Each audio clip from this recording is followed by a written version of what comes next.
Hi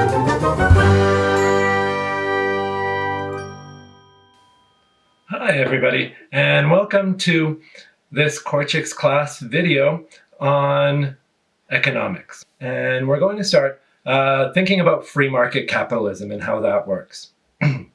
If you remember, the philosopher that we typically attribute free market capitalism to is Adam Smith and his belief in laissez faire economics, right? Laissez faire being the French term for let it be. So the idea that the government just lets it be, the government stays out of economics, and it's left entirely up to the freedom of choice of individuals.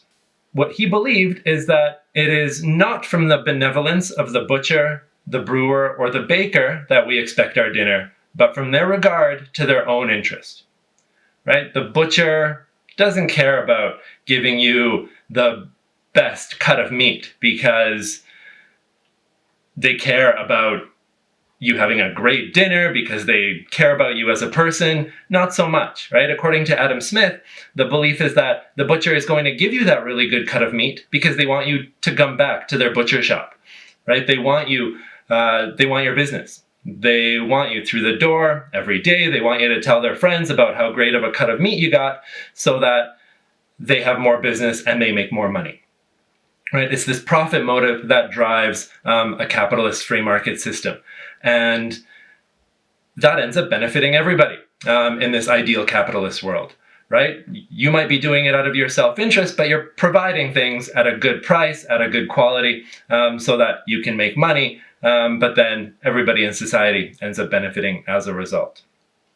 Right? So you have all these different butcher shops, right? Say competing against each other for your business. And they might have lower prices as a result of this competition. They might have better quality meat as a result of this competition. But at the end of the day, they benefit because they're making money, and you benefit because your meat is going to be cheaper and potentially better quality, right? And at the end of the day, as a result of this competition, everybody benefits, right? And it's this self-interest, it's this profit motive that drives this ideal capitalist world. And going back to Adam Smith, he called this the invisible hand, right? All of these individual choices that people are making to shop at one store or the other, that businesses are making to lower their prices, improve the quality of their products, diversify the quality of their products, that ends up driving the economy. And that is the invisible hand at work, all driven by the self-interest of the individuals involved in the system. As part of this free market capitalist system, the economy generally tends to hum along according to what we call the business cycle, where, as we've seen throughout history in free market economies, it's not necessarily always this like pleasant hum along of things constantly getting better and better and better.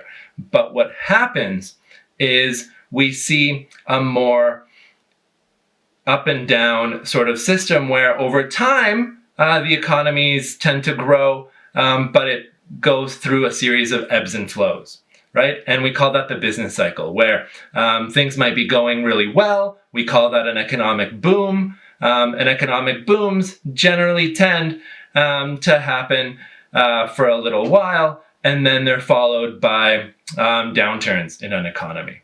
So we have what's called recession. And a recession is when an economy of a country actually ends up contracting, and things tend to be a little bit worse for people. There might be more unemployment, and so on. But over time, those recessions end up righting themselves, or with a little bit of help, which we'll talk about in a minute. And we have what's called a recovery. So when things start improving again, that's a recovery that might lead to another boom, right? And then over time, this boom and bust cycle continues, but the general trend is still going upwards. And that's typically how free market economies work. Laissez-faire capitalism at its height and at its sort of most pure we saw during the Industrial Revolution, right? Where you had the growth of this really wealthy middle class that became wealthy as a result of owning factories and having capital to invest in growing their businesses, but there was very little regulation, around the things that these capitalist business owners were able to do. So you had situations in factories where there was no regulation around safety, really. So factories became very unsafe places to work, where it could be very hot, a lot of pollution in the air. There was no regulation about working hours. So basically, if you worked in a factory, you would wake up, you would go to work, you would be there for upwards of 14 plus hours a day. You would come home, go to bed, wake up in the morning, go back to the factory, right? So really long hours, really poor conditions, and there were no regulations around child labor either. So you had children working in these factories because they could get paid lower wages. And in some cases, if these factories had really intricate machinery, it actually helped having small kids being able to crawl under machines to, clean up some of the cotton droppings in cotton factories or textile factories, those kinds of things. Right? So as a result of what was seen as this sort of growing problem of inequality coming in an industrialist society, various movements came about to try and fix some of these problems that were happening. And these movements during the Industrial Revolution that we saw in Britain came in several different forms. The first we called Luddism, right? And Luddism was this movement, not entirely widespread, where you would have these factory workers get really upset and just go in and riot and break the machines. And that's how they kind of lashed out against this new world, new system, by going out and just breaking these new tools of industrial technology. Another major movement that came about was Marxism, right? Led by Karl Marx and his colleague Friedrich Engels. They wrote a series of manifestos, the most known of which being the Communist Manifesto, about this inequality. And what they saw was that this industrial capitalism was leading to this incredible inequality in society, where the majority of the people were the workers who were being exploited and mistreated. And they were basically becoming just as much of a commodity as the things they were producing. And the new industrial way of life was detaching them or creating this alienation between what they were making and being able to see themselves in that work, where they would only be responsible for, say, a part of the final product, and they weren't able to kind of see themselves in their work. And Marx saw that as a result of this alienation and exploitation by the factory owners, that the working class would eventually see themselves as being this incredibly powerful group, that if they were united, they would be able to overthrow the capitalist system in a violent revolution. And Marx coined basically these two classes of people in society, the bourgeoisie, or these wealthy middle-class factory owners, and the proletariat, the working class. And in the Communist Manifesto, he basically encapsulated this idea by saying, let the ruling classes tremble at a communist revolution. The proletariat have nothing to lose but their chains. They have a world to win. Working men of all countries unite, right? So Marx saw this system creating this inequality, and that the proletariat were slaves, essentially, to this system. They relied on the factory owners for their livelihood, but it was exploitative. And they would see themselves as this class. They would unite and be able to overthrow the system altogether. Other types of responses to this industrial revolution were, for example, democratic socialism, which saw a similar path where the society and the economic system would change to benefit the workers a little bit more, but it would happen more gradually over a longer period of time, using the established democratic practices in order to make it happen. Also, we had what we called utopian socialism.